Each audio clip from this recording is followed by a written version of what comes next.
Again, I do apologize for whatever just happened. But everything's good. Everyone's safe. We're all. I saw it. Yeah, I did on front row seat. So did I. That was crazy. Okay, so this, I'm not going to give what is called the Immortal Memory Address. This is the speech which explains to everyone who doesn't know what's going on and why we're all here, and why there's Scottish flags and all sorts of bagpipes and stuff. Okay, so first of all, thank you all for coming. Thanks also especially to those who donated a little extra, both here and abroad, because without those people, we would not have been able to put this on at all, and instead of flowing need, we would have, now we have ever-flowing need. And then instead of stew, we have mountains of stew. So it makes things a lot better. I want to start off by sort of explaining the history of, like I said, why we're all here, who Robert Burns was, why we're all celebrating, how this all started. For those who don't know, Robert Burns was a poet and composer who lived in the 18th century in Scotland. Over his life, which tragically was cut short to the age of 37 due to a fever, he wrote a total of 716 works, both poems and songs. His first being when he was only 15. It was a poem called "Oh, Once I Loved a Bonny Lass." And as you can probably guess from the title, he wrote it to impress a young girl. Her name was Nellie. Now, Nellie, as it turns out, got a hold of some Shakespeare, but she didn't like Burns' poetry at all. And she told him to go away and hit the road. So, even though it didn't work out with old Nellie, Robert then started right there, becoming one of the greatest poets of all time. That's where it all started, with the love of a young girl.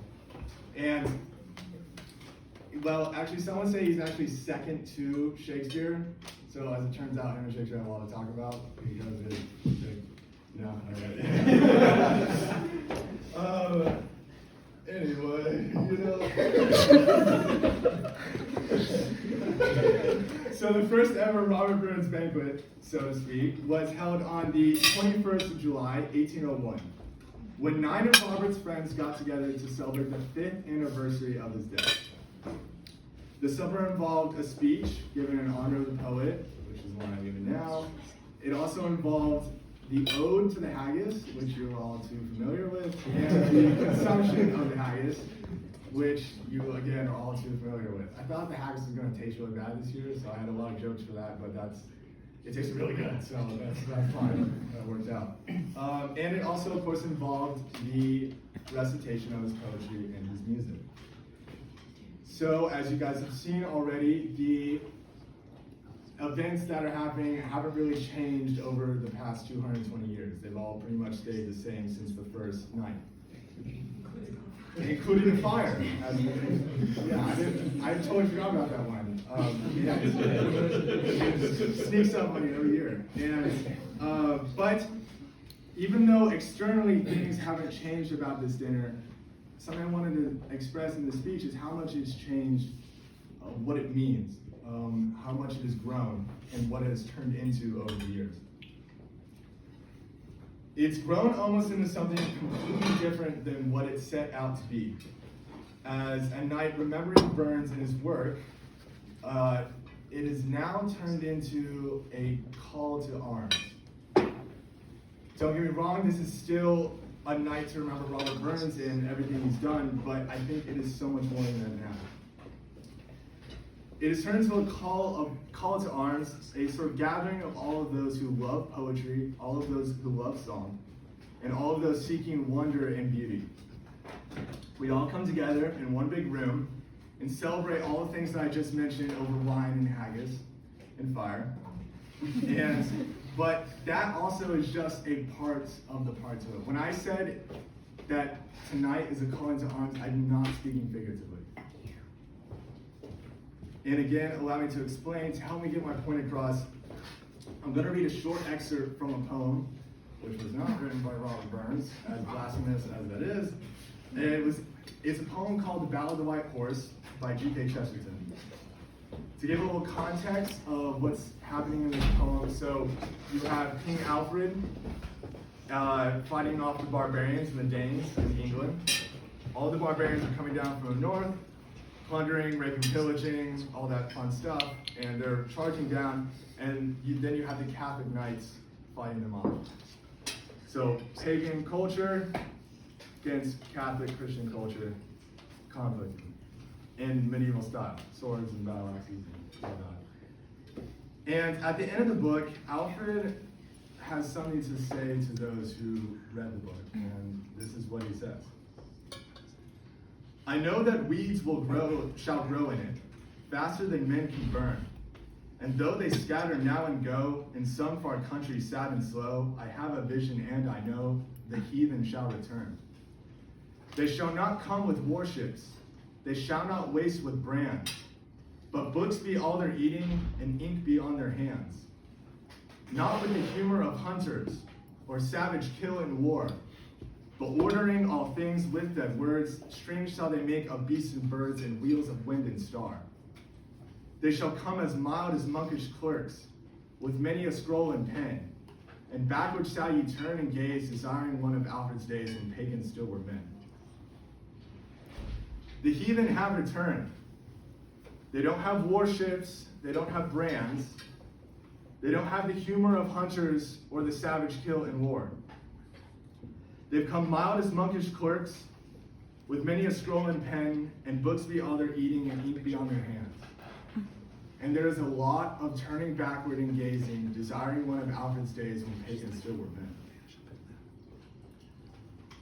And even though there aren't any more swords or battle axes, any more barbarians or Danes running over the hills, any more Catholic knights fighting off these, invading hordes of pagan Vikings, there is still a war going on.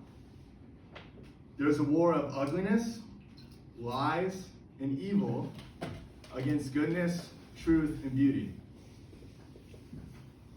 And we, as Catholics, as poets, as musicians, as composers, as students of the ITI, and as lovers of the good, true, and the beautiful, as crazy as it sounds, we are on the front lines of that war.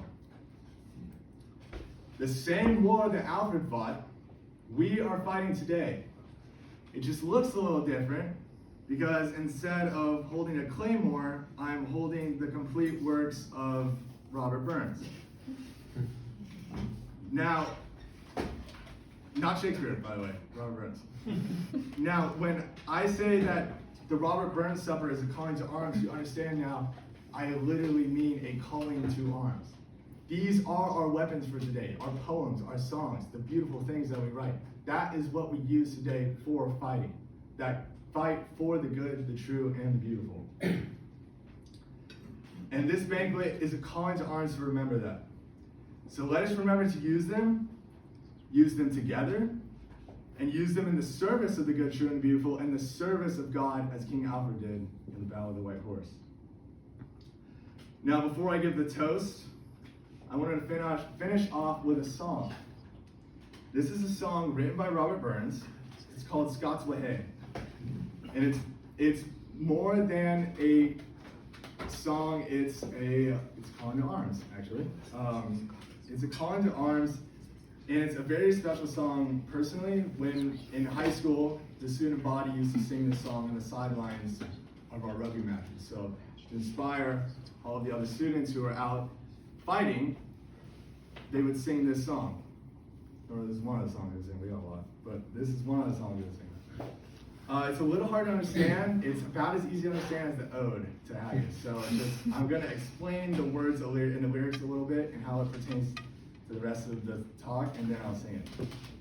So the beginning verse, he is calling all of the Scotsmen who have bled with William Wallace. We all know William Wallace or Robert the Bruce, these generals who led the revolt against England.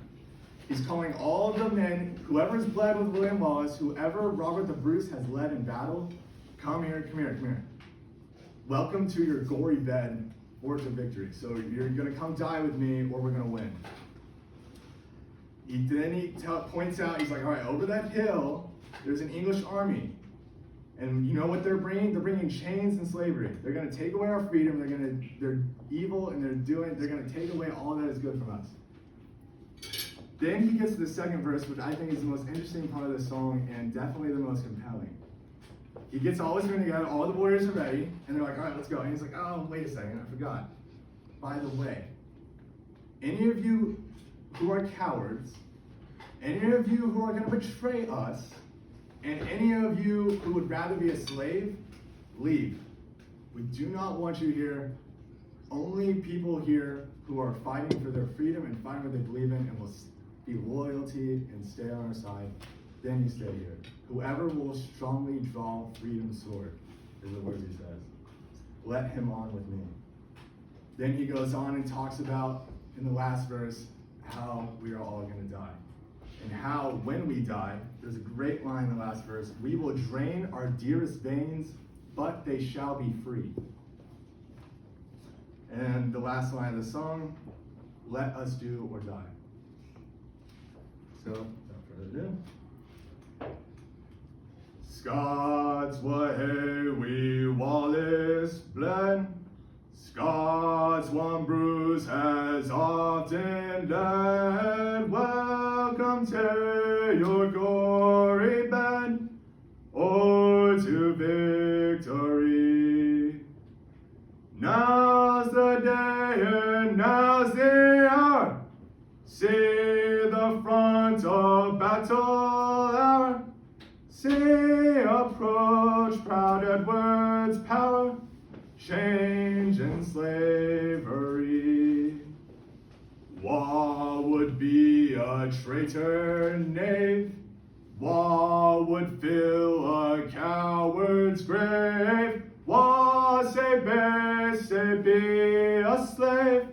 Let him turn and flee. War for Scotland's king and law. Freedom's sword will strongly draw. Freemen stand or freemen fall. Let him on with me. By oppression's woes and pains, by your sons and servile chains, we will drain our dearest veins, but they shall be free.